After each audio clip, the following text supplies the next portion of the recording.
All right, Chubby, we are back live another week.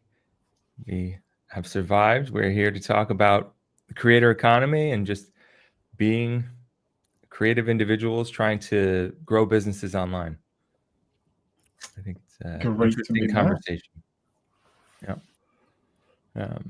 Yeah, I love the title of this one, Heart versus Hustle, creating art that sells without selling out. I know that's something that you talk about a lot, is having heart with your selling, and it's something that I've been dealing with myself lately because I find myself creating content that is an artistic expression, and I often question: is this serving the business, or is this just more of my artistic side? And so I wonder, how do we balance the two? I thought it was a good topic for us to discuss. Absolutely. Yeah. And there's no place for a heart in business, so I'm kidding. Don't want to scare away the right people. Yeah, I think it's just something that very little is talked about because people are so much of this on this like masculine Alex Hormozy style, like let's just create this business of like doing this. Let's focus on the numbers. Let's focus on profit. But then so many people who do that find themselves empty, right? Because business is so much more than just the money itself. Of course, it is a money, and I think both of us agree that you need to focus on the numbers and you need to focus on making money because why else would you build a business? But there's a lot more to it than just the money itself. Absolutely. Yeah. I mean, the business is important if you want to grow your reach and build the impact you're able to have. So certainly, you have to consider the financial aspects of it, and then it's just that balance of kind of finding your voice and not getting sucked into playing that algorithm game. Because I think anybody who's been creating for a little while can attest to the fact that it sometimes feels like people who are just regurgitating content strategies that have proven to work in the past, they might get reach, but um, it doesn't necessarily make you any type of authority. It doesn't necessarily get you paying clients. So it's misleading. You see people with big followings, big reach, but you don't necessarily know how their business is doing. And I think those two, there's a discrepancy between those two things. Until you see them disappear and no longer post, and then you kind of assume what happened. Yeah. Because like you can see so many people. I've been on X, for example, for more than a year now, and I see how many people have just left, right? And then I can't assume anything about their business, but at the same time, I know the same person who was like, "I'm a top 10, like 10% creator on X." That wouldn't be the person who just gives up and no longer posts, right? If that's their last post, or the one that they pinned. So there's this pyramid scheme that I think we talked about before that's going on when basically it's like any money coach. Many times the reason you earn more money, you make more money is because you talk about money all the time. The same thing goes for these growth coaches who simply become, their whole marketing is about helping other people get more followers. So then they get more followers because they constantly talk about it. Yeah. But then there's a lot more niches out there than just, growth and X growth and Instagram growth and LinkedIn growth coaches. So I think, yeah, we can talk a bit more about how we can leverage our unique, like set of gifts and passions and everything, not just to talk about the business itself, but also as an extension of who we are. Absolutely. I wanted to pull up a comment. Sandra posted Gary V on here, and I'm curious her context there because I want to understand. Gary V is someone who comes up in my feed all the time. He's somebody in the creator economy I think most people know, and I actually saw something on LinkedIn yesterday where someone was mentioning him as outdated tactics. And, I'm just wondering what people's feeling is about Gary Vee's strategy, how you see it. To me, he seems to post a lot, very frequently, comes up on my Instagram feed. It's often life advice. Pretty much all of the content is him sitting somewhere with this voyeuristic camera, sort of recording him having a conversation with someone you never see off camera. And he's giving that person advice. Kind of frames him as this wise authority. And, I'm just wondering, is that strategy kind of going out of style? Because I see similar things with someone like Sahil Bloom, who's a newer, face in the creator economy, very well established, but still relatively new in comparison to Gary. And he has a similar approach. Almost all of his content is him talking at, some conference or on some podcast. And I don't know, it does kind of wear a little thin. And I think about it with my own content. I have advice to offer. We have this podcast, and I sometimes use clips from this live. But I just wonder how are we seeing that strategy, that style of content now? Is it self-expression, or is it a way of just kind of doing something that's proven to work in the past? Is it no longer working? Definitely a good question. So yeah, guys, anyone in the comments, feel free to react. Or yeah, how does that type of content come across? Because I'm curious too. To me, like, I can understand the framing. Everything is about the framing, right? If you understand anything about marketing and the human mind, it's got nothing to do with manipulation, but everything is about the framing, right? So you can frame anything in a certain way, and the human mind will look at it in a completely different way. Thinking of prices, right? The whole price psychology is about how you frame things as well. And I do understand that people would think, if I'm sharing what I shared on a podcast, or if there's like an invisible third person that I'm speaking to, that might claim a lot more authority. But if that's what people see all the time, like hundreds of times a day, sometimes, do people still listen to what you say, or they just become immune to it because they're like, okay, another video, Gary Vee telling people to like not care about their grandparents and what they say, but just keep doing it or whatever. So I don't know. Personally, I'm immune to this type of content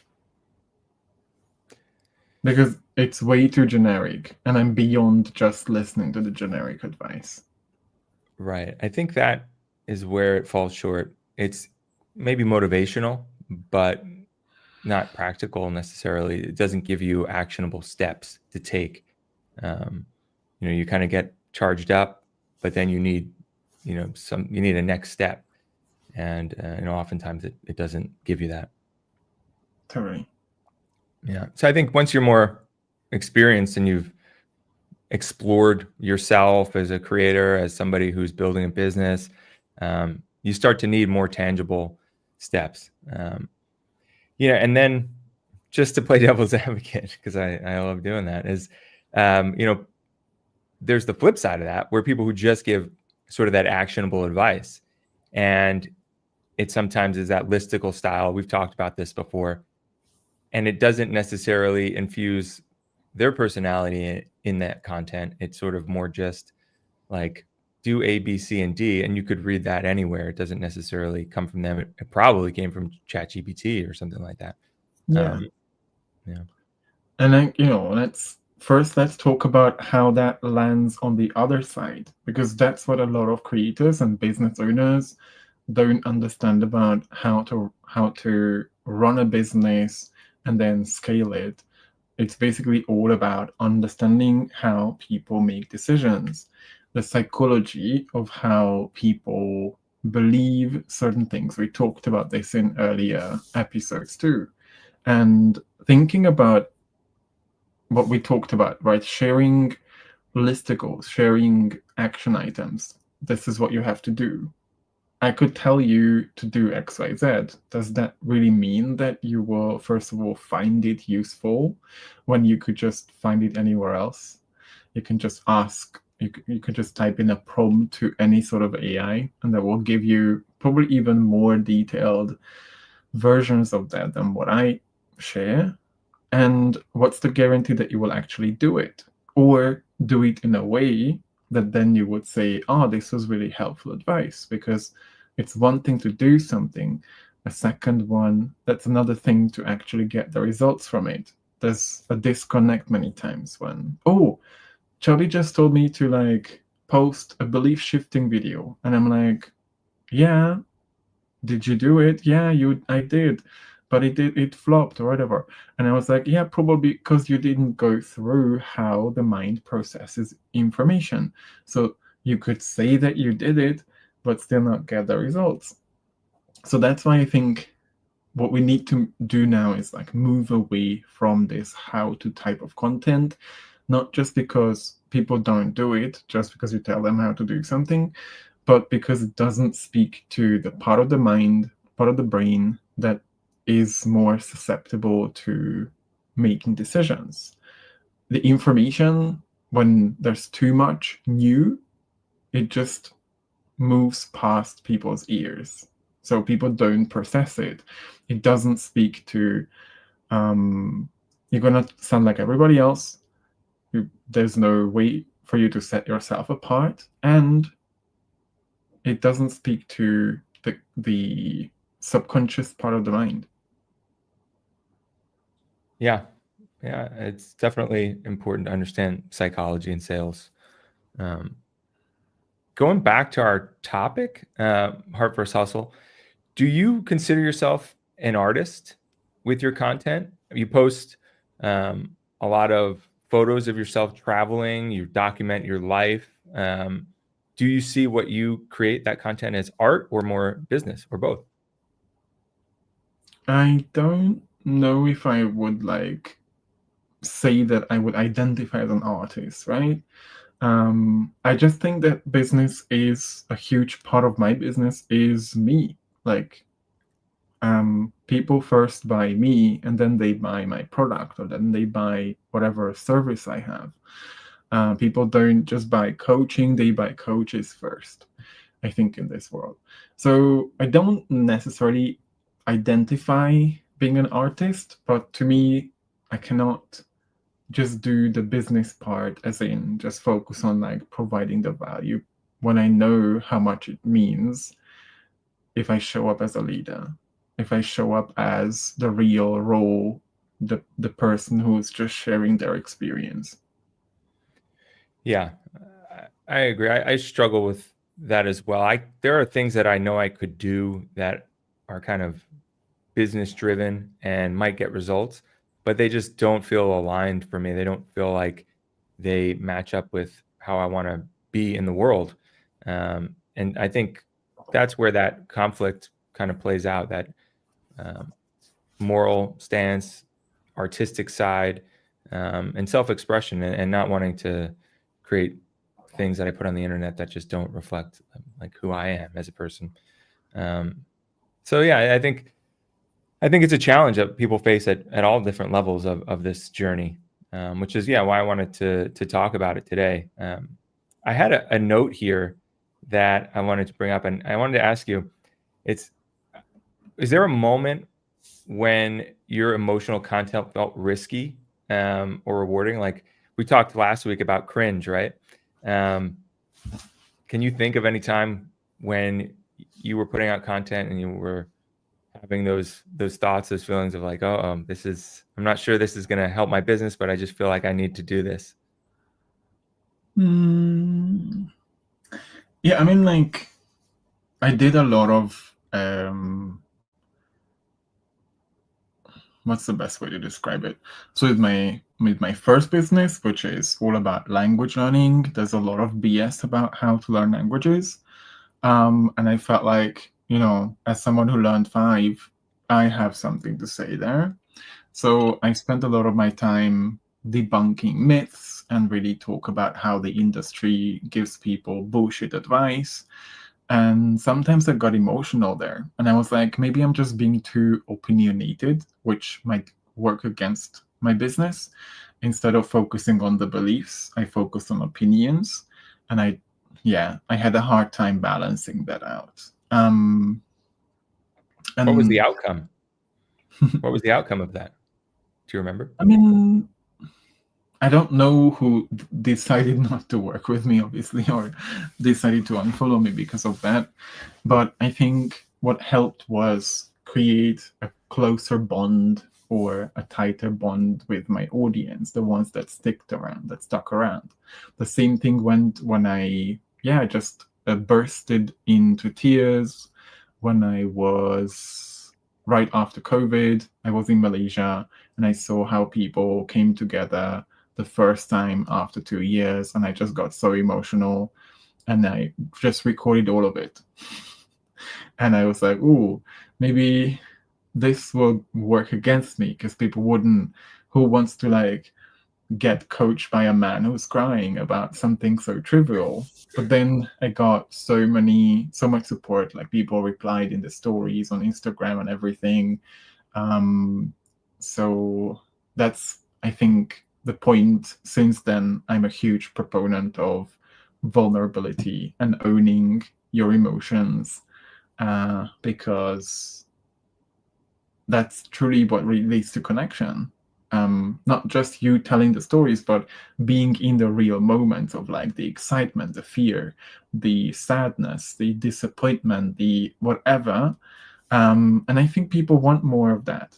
They are sick of just seeing the perfect, emotionless business owner who just focuses on the profit. They want to see the real person behind. Yeah, I agree. The biggest reaction I got out of any post was when I posted about a spiritual experience I had, and I had never really talked publicly on the internet about that type of thing, and I was very nervous about putting it out there. But when I did, I had people come forward from all periods of my life. I had people from elementary school that I hadn't talked to in 10 plus years reach out to me on LinkedIn or Facebook, and I had a lot of calls that I ended up booking with people because they, I think, identified with what I was sharing. They could see the vulnerability in it and they appreciated that. So I think there is room for it to express yourself in that way and to be vulnerable, as you put it. Totally. Yeah, I think we forget what vulnerability means, right? And its real value, for example, for the audience. So many times when people are stuck with a problem and they can't overcome it and they look for that solution, there's a lot of shame, right? There's a lot of shame around why they can't do something. When we talk about some of our own struggles, we talk about some of our own experience, that helps people lift off their shame. And it tells people, you're not alone. I've had this experience as well.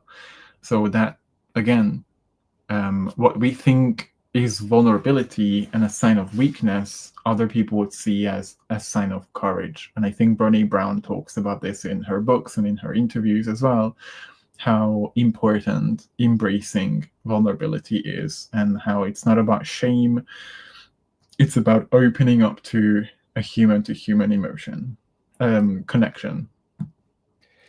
Isn't it funny how we learned this? I think a lot of us read her books back then. I did. And we learned these types of things, and some people always kind of find a way to exploit that, right? So you see people who are talking about authenticity and they're the least authentic people, or they're trying to use their trauma as an opportunity to grow an audience online. And I think it's funny because we can tell, right? Human beings are actually better lie detectors than we get credit for. So Absolutely, I think we have our BS filters. yeah, it's so frustrating or disappointing to be someone on the audience side and seeing someone like shamefully use their life event in a way to build an audience. I saw something on X this morning, that was a guy who posted on LinkedIn about his engagement, and he had his engagement photo of him like getting engaged to his girlfriend, and then the post was about the things he learned about B2B sales from his fiance. And it's just as funny. Like, I wouldn't do that to my wife. Like, I wouldn't leverage that life event as an opportunity to just create a LinkedIn post that gets attention. It's just, Yes, some of these are ridiculous. Yeah. Like I remember when once I was posting about somehow like my views were low and just was telling people that even though my views are low, that's not going to hold me back. I'm still going to be consistent. I'm still gonna be here for people who get my content. And then all of a sudden I had 3 people in my DM saying, "Oh, I'm a ghostwriter and I'd be very happy to help you bring up your views." And I'm like, vulnerability didn't give you permission to like pitch right in front of me when I'm like, being vulnerable, sharing something I'm not necessarily proud of.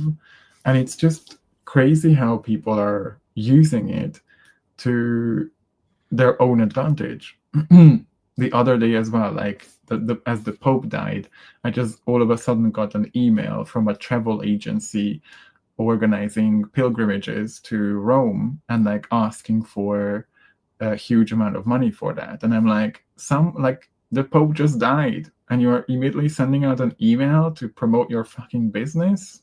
That's just, where is the human there?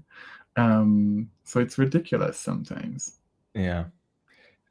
Francis had a comment here that I liked. He said that resentment, shame reveals and vulnerability heals. That resonates with me because I've been writing a lot in my newsletter lately about things that have been traumatic or frustrating for me over the last 5 years, since COVID and all the things that have gone on in the world, and people in my family who passed, things like that have all kind of led to a lot of anger and frustration. And I'm turning that into art in a sense in my newsletter, in my writing. And it has felt therapeutic. It has felt like it's healing. So I'm taking that resentment and trying to turn it into something positive and hopefully inspire other people to do the same. So I agree with Francis there. And I just wanted to pull that comment up. Sandra. Yeah, we're getting a bunch of comments here. Life events, abusing stories for attention or getting following for gray hair and then switch it to X expertise.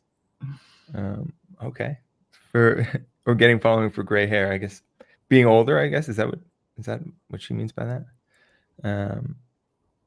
I saw somebody on YouTube, the guy got like 250,000 views on his first video, because he was in his 70s and he had a picture of him dunking when he was like 19.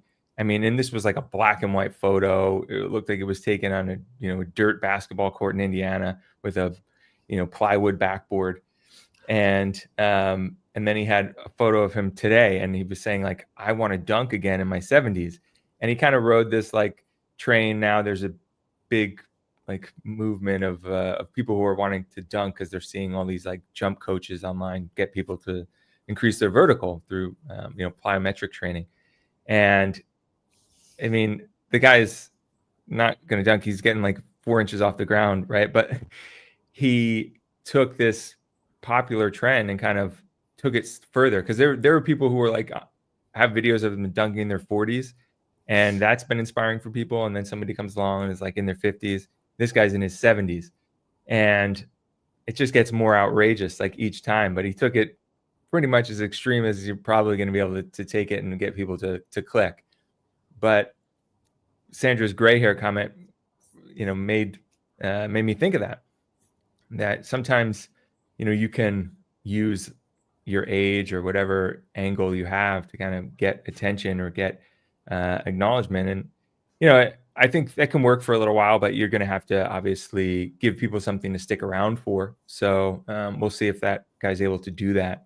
But Yeah, Yeah, I no. mean, you never know. You never know what people connect you on. Like, you might just mention some sort of hobby that you used to have like 20 years ago, and there are 5 people in your DM saying, "Oh, I used to do that too," and you just never know. Which is why I think it's so amazing to be humans running businesses and discover our shared past, our shared interest. Yeah. We got another comment here from Francis. The gut knows it's important to honor that. Yeah, I think we know. A lot of times when I'm creating content that resonates with people, right before I post it or when I'm writing it, I kind of get that feeling of it touches me first, right? And I kind of feel like that's a signal to me that it has a chance to connect with other people and touch them. Um, so I think, yeah, like Francis said, your gut knows, and if you feel that, I think it can be a signal when creating content. Yeah. Anyway, so back to our topic here: heart versus hustle. I have an agenda kind of outline here that we can continue pulling from. But was there anything that you wanted to bring up before we move on to the next topics? Yeah, I think we kind of talked about this enough. If there's anything else coming up with like the emotional sides, then yeah, we'll get back to this. Yeah. Your coaching is particularly about heart-led sales, right? Magnetic messaging or heart, I want to get the wording right. Is it heart-led coaches or? Yeah, so I use multiple ones. So it's Yeah. either heart-led, heart-centered, purpose-driven. Yeah. Right. Yeah. Trying to like, create a difference between ego-led and heart-led. Because to me, business and service is not about you. It's about making it about the service, about helping others, which is, yeah, we still have an episode to dedicate to whether as a business or as a coach or a course creator, are you truly in service or you were enabling people, which is a huge topic we can talk about once as well. Let's just keep that in mind. You keep doing that. You keep bringing up topics, and we're like, "Oh, we got to save that for next week," and then we don't. Yeah. Now you've piqued my interest. And yeah, we have to take a mental note.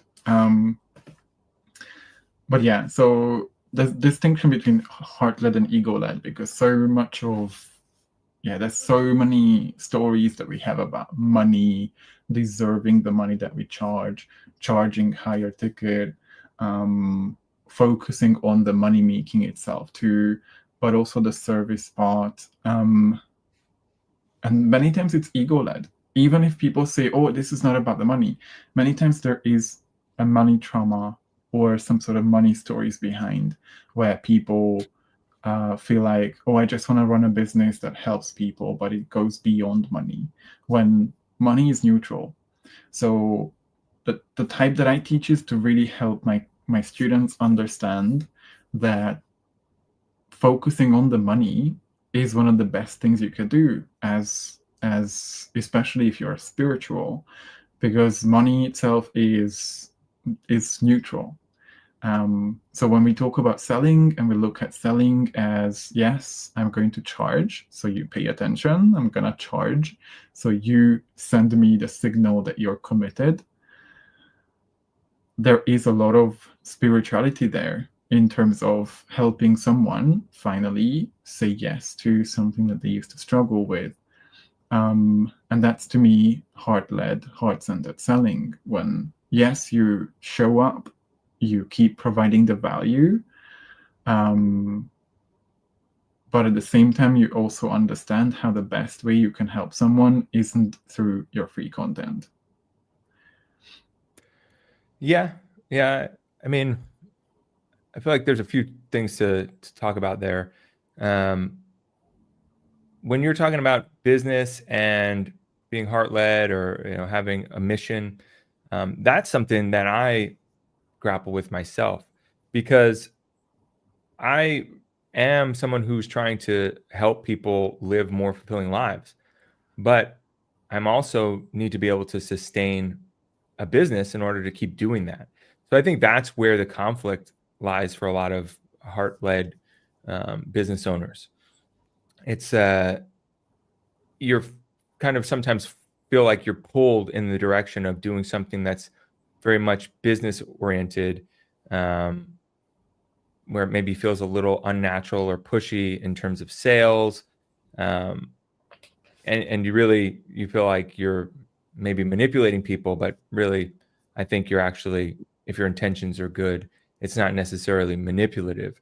So I think that can be, yeah, I think that can be the struggle. Can we not focus on both? Why does it have to be either or? No, yeah, you absolutely can. I think it's reconciling that. It's figuring out like how you can do it in a way that feels authentic, whatever you want to call it, for yourself. And it's challenging, because if you do some of these more emotional, heart-led posts and content, and you don't get as much engagement, you can start to doubt yourself, and I think that's the artistic or personal expression. And then you kind of find yourself wanting to balance it with some of the more business sided things. And when the business sided stuff starts to work, you maybe get a little distracted and start to like drift over into that space more. And then you might start to feel out of alignment with what you're doing. It's kind of a fine line to walk, I think, as someone who has a mission and intention, but is also trying to do business. It's like trying to be a capitalist and and religious at the same time. Like it sometimes feels like those two things are in conflict with one another. Yeah, makes perfect sense. I think, but this is the human experience. I think we're all humans. It's not going to be a straight line. It's not going to be a 50-50% balance, and nor does it have to be. So I think the challenge is to find a way to go back to our vision, because that's what ultimately creates everything. At least the way that I teach business, everything starts from that vision. And that vision is you as the heart-led leader who wants to make a difference in the world. And I think we are going to experience many times things when it's like, let's say you're launching, there's a bigger audience you reached, and then so many things you need to focus on the number. But we can always find ways to say, okay, what is my original vision? What do I envision? What is my business all about? What is my deeper purpose? And then use that as well to build your tribe, to build your soul tribe, as I say, as well. So I think finding that balance is always a challenge, but as long as you find a good mix of both, I say, yeah, we can focus both on the business side and use that to live into our purpose. Yeah. What advice do you have for people that are dealing with that? Are there some actionable steps that you encourage people to take? Did you bring up Francis's comment? Because I think I missed it.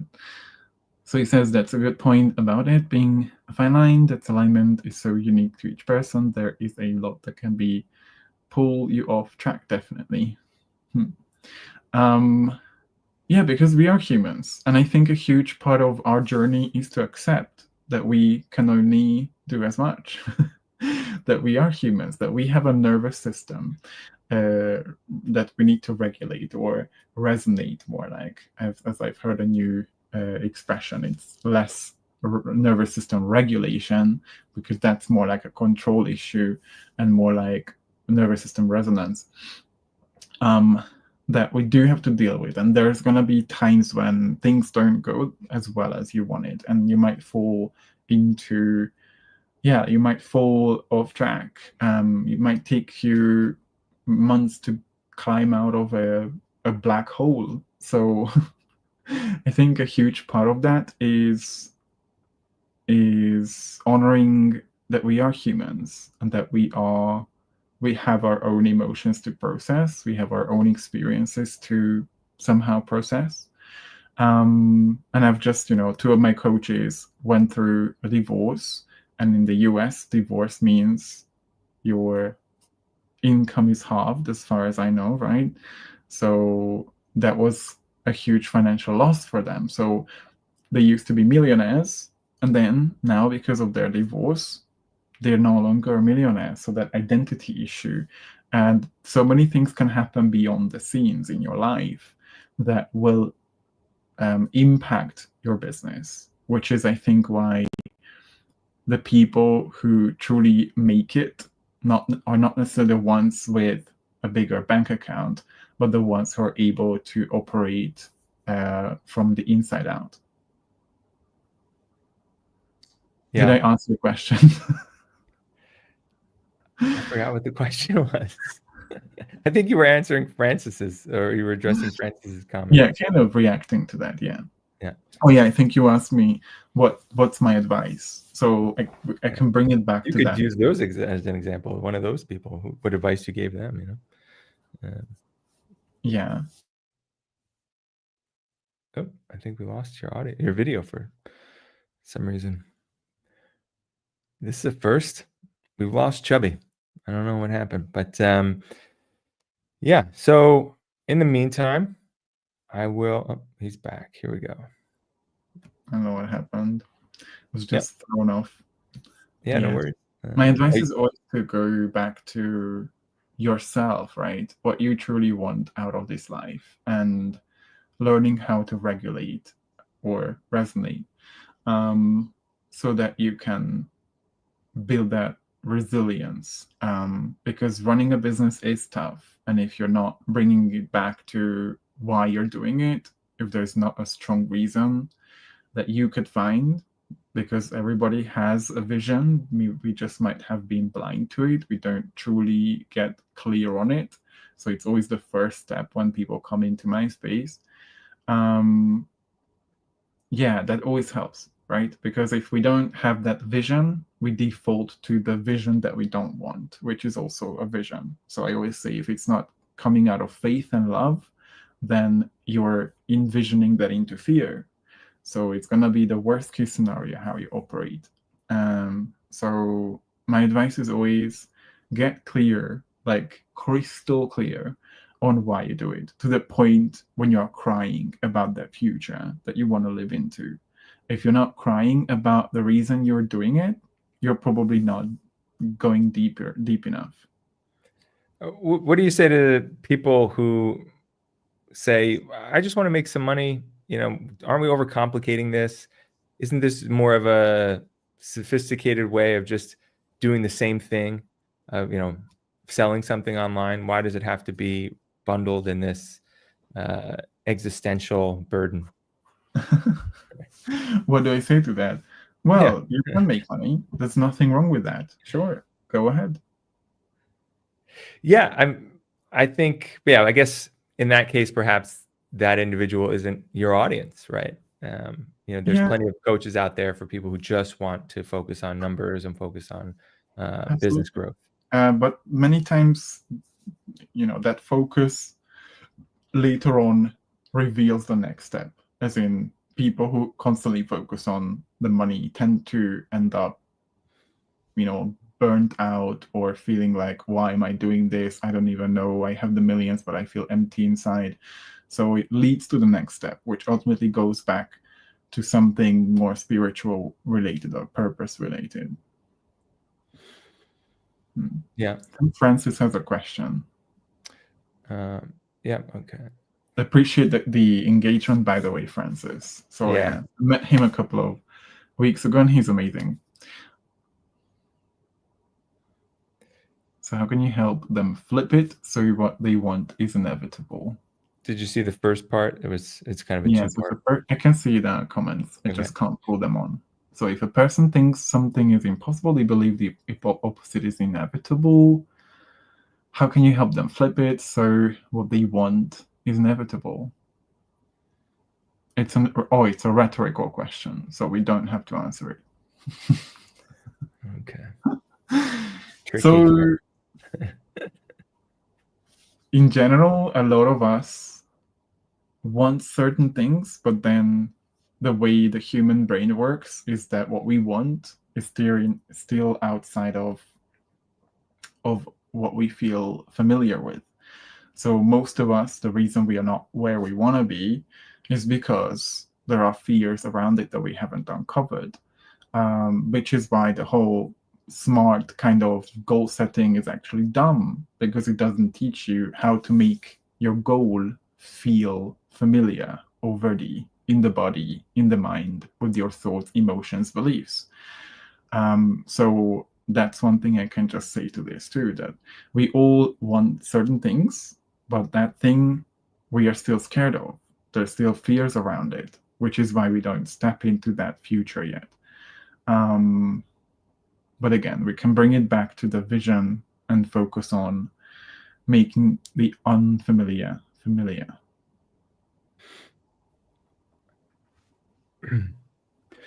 Yeah. I'm going to post in the different socials a link to this studio. So if anyone wants to join, we have a bunch of people here watching. And, if any of you feel like you want to come on stage, ask a question, or just chat, that's available to join us.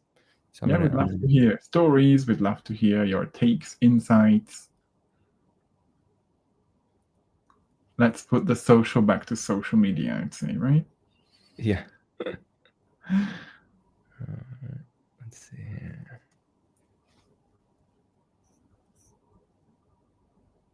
It's just, again, Andrew learning how to multitask while hosting. Yeah, I mean, typing while talking is not easy. I don't know. Some people can do that, but I should be. Yeah, I need an assistant over here. I can just. That's why all these people who have podcasts have their like co-host or their what? Their team. Sometimes it's their team doing this stuff. But okay, so Heart versus Hustle. We got another comment here. Francis, very active commenter. I'm loving it. Cool. All right, so more on the agenda.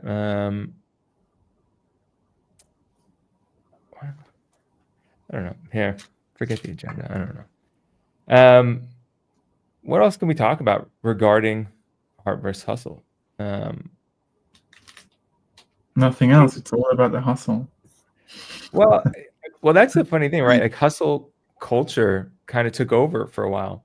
I think I find it frustrating, at least in the US nowadays, if you don't have 4 incomes, like if a couple doesn't have their main job and each have a side hustle, like they kind of can't really afford to live well, or they're viewed as kind of lazy or unambitious if they're not also trying to build some side business. It's like 70 years ago, you had 1 income in a household. Then, women went to the workforce. Then it was 2. I mean, and like I said, now it's 4 are expected. You have like 4 income streams. And so it's just kind of wild. Like that hustle culture, I think, has really taken over, and everyone kind of in this war of attrition, competing against one another. You're not just competing against your neighbors anymore. People are competing against people halfway around the world who have more of a following on them on social media. So it is this kind of, it's like the ultimate rat race, right? We've taken this thing that used to be specific to career and like made our entire lives revolve around this competition. Yeah. And then, there are also people who made it all possible. They have a few hundred people who they serve, and they have millions in the bank account, working a lot less than the people who have a full-time job and a side hustle too. And, I could again, toot my own horn about messaging and pricing and all kinds of strategies to build up that type of audience and build a business like that. But there's a lot of this hustle culture that's fueled by our belief of not being enough and having to just compensate for it by more work. When who says you can't just decide to double your prices? Why is there shame around that? So many different things. So you don't have to work more. So you bring in better quality clients, and so many other things we can talk about. So I think a lot of this whole hustle thing comes from people being in that doing, in that masculine energy that I think we led in with at the beginning. When building that balanced life is a lot more about how you balance both the doing and the being, the feminine and the masculine, which again is still not in the mainstream as much. Not sure about the US itself, but that's what my observation is. Yeah, absolutely. It's a new topic of conversation, masculine and feminine energy. You might hear it described as left brain and right brain. But it's essentially that balance, that yin and yang,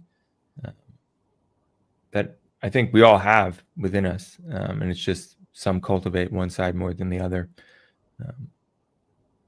But yeah, I think there is room for both. I wanted to just talk a little bit about maybe some tips or advice for how to reconcile both, how to infuse your in your content work that honors both your art and your business. Just from my own perspective, it was important to me to have a product. So once I first identified my mission and what it was I wanted to do to help people, live more fulfilling lives through their work, I created a product around that. And once I had that product, I was able to create content that led people to that product. And having that anchor, having the product there, allows me to have some restrictions. And I think that's when you become most creative as an artist, is when you have restrictions. You give an artist no restrictions and you'll get a blank canvas and they'll just stare at you. But if you have rules, something to work within, it becomes an opportunity to express yourself. So that's what I would encourage people to do, is figure out what problem you want to solve, offer the solution, and then create content that allows you to express yourself, and while also guiding people to that offer. Right. Yeah. Although I would caution people not to create the product before they know that it's something people would want as well, because 9 times out of 10, or probably 1 out of 10, about 100 people are able to create the whole product with all of its components and then be able to sell it.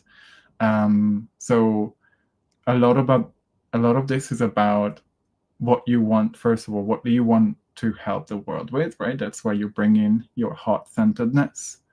And then what specific problems you want to solve, and then see if that's something that people actually want help with, or that people want that thing, which is where the heart-centered thing again comes in. It's not just about this is what I want and this is what I tell you that you need. Because let's say if I'm freezing and it's cold and I just need a sweater, then don't sell me socks. And you can create whatever content, you can create whatever ad telling me that I don't need a sweater, I need socks. If I don't want socks, you're not going to be able to sell it. And I think it's important for us to understand how it's a dance between the audience and what people actually need help with, and what we want to help people with. Many times what we end up doing is, no, that's not something you need this, and I'm going to provide this to you. And then people make their whole messaging, their content about something that people don't want, then that's something you can't really have an impact on. You can give people what they want, and then eventually when they buy, you give them what they also need. So it's you stay in service, you sell people what they wanted, there's no manipulation there, but then as an expert, when people are already in, you know what they need. Yeah. Just to put it into context, that's how I approached my product and business. Ultimately, I think people need to live more fulfilling lives, that they have all this untapped potential. But I created a product that allowed them to start a business and make more money online. I kind of went to what they want rather than sitting around talking about exploring, their existential crisis and philosophical beliefs. That's something that can be addressed, but I went to what they want rather than what they need. So yeah, just to put it into context. But I wanted to point out something you said, which is they should find out, make sure people want the product before they build it. And that's a topic of debate that I've struggled with for years. Coming out of tech, there's this idea of creating a minimum viable product. And that is the least amount of features necessary to validate whether an idea is, has an opportunity to be successful.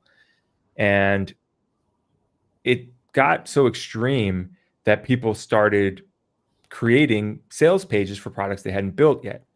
And when that idea first hit the stage, people were kind of like, well, that's lying. You're misleading people. And there have even been cases where people made sales and didn't actually deliver. And then the strategy became, well, if you decide not to build it and people bought it already, just refund their money.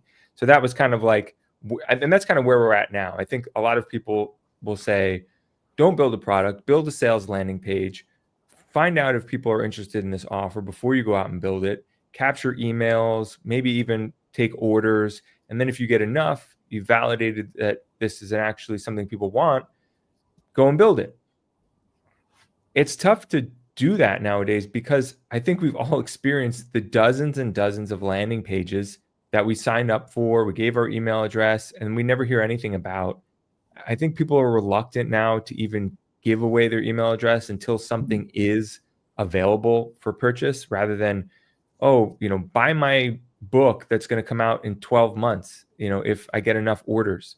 It's like, are you actually going to write that book? Have you started writing that book? I'm going to order it, and I don't even know if you're actually going to write it. So I think it's kind of becoming a little bit of a pushback now, where you might need to actually build a little bit of something to get people to bite.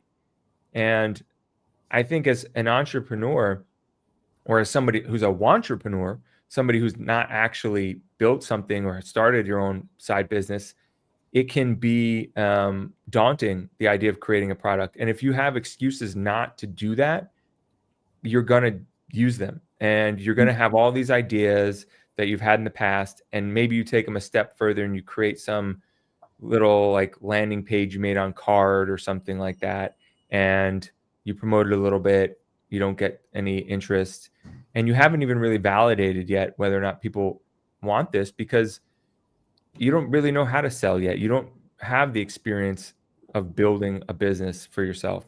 And I think it takes practice. And so I think sometimes you need to invest your time and build something and find out if it's actually something people are interested in before you give up and decide okay, this is not something that is going to work. Sorry. Yeah, I mean, we can always approach it in all kinds of ways. I like to follow there's a business process or process that we follow in the business coaching I'm part of, and it's called Monetize Before You Make It. And it's built up, the entire system is built up for purpose-driven entrepreneurs.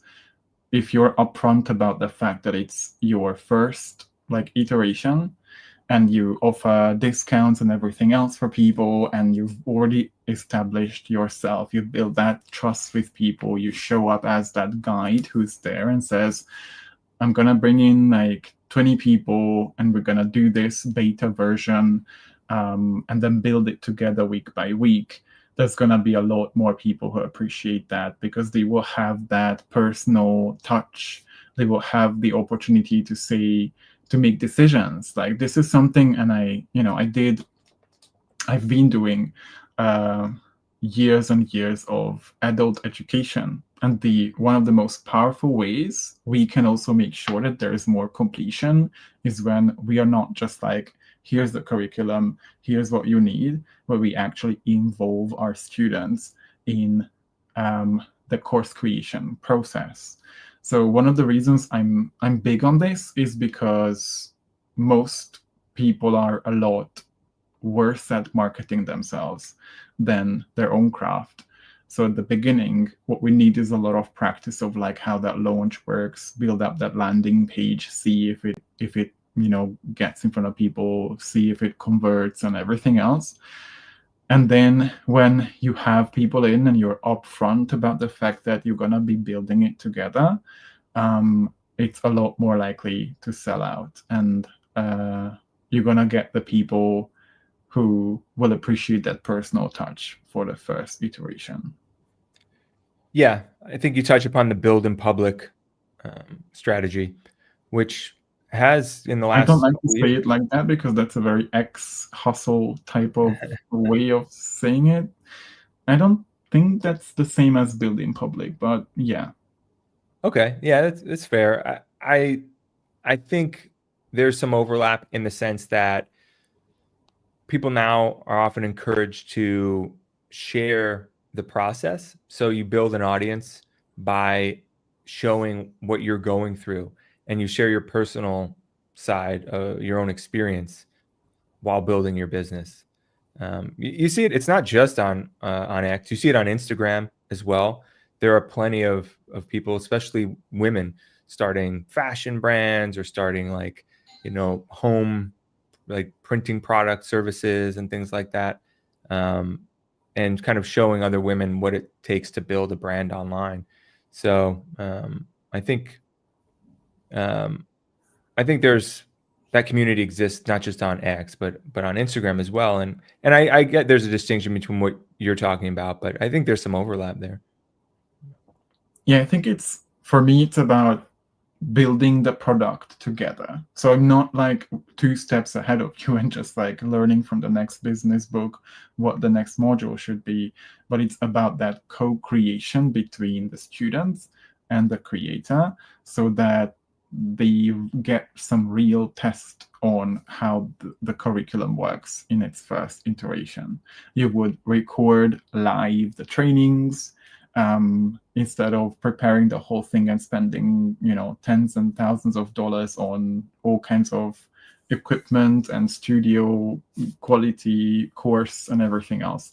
So when I say don't create the product in advance, what I mean is it's not worth it to spend a lot of money investing in a program without actually seeing if that's helpful material, for example. So adult education always works both ways. We want to be able to increase the completion rate. We want to be able to decrease how many people churn, because what tells the success of a course isn't just how much you make, but how many lives it helps make a difference to, how many people are able to complete it or get the most out of it.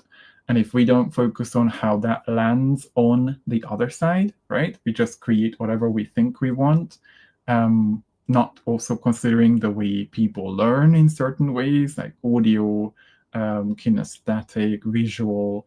Some people love presentations a lot more. Some people just like to listen to our voice. Some people need a worksheet. People process certain things differently. So what's important is to have that balance between the students and the creators. Yeah, I think it's a great point, and a good place to end. I actually have to run, but I think this was another great talk, and I'm sure we could keep going on about this, but there's always next week. So I will be looking forward to it, Chubby. As always, I appreciate you joining me today and co-hosting this with me. Thanks for everyone watching. And yeah, we'll probably talk about this distinction between enabling and service. I think that's a great topic to talk about then. Yeah, absolutely. All right, Chubby. Have a good night.